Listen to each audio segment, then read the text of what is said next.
Par exemple, alors un truc qui est vraiment cocasse, si on peut dire, si on a le sens de l'humour, c'est qu'en fait, les ZFE n'auront pas d'impact sur la pollution de l'air.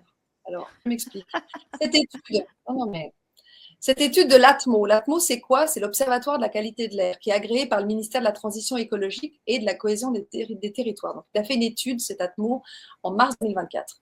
Et à la page 25, on voit, par exemple, que par rapport au PM10, vous savez, donc les particules qui sont pas forcément polluantes d'ailleurs, qui ont le diamètre de 10 microns, eh bien, là, on voit les différents paliers, on voit des différentes valeurs. Donc, il y avait une valeur imposée par l'OMS en 2021 qui a été changée pour 2030, elle est au palier de 20 par mètre cube de ces PM10. Et actuellement, on a la valeur 40 par mètre cube, donc c'est la ligne rouge.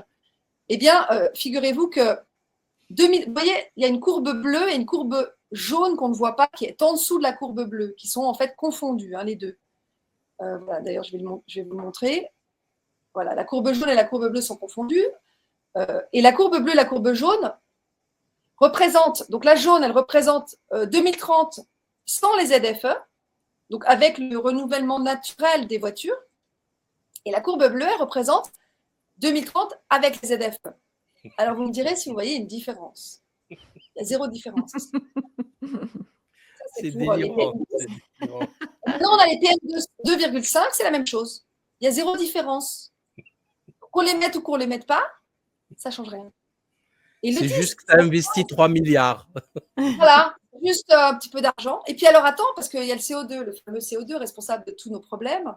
Impact négligeable, 0,5% de différence avec les ZFE.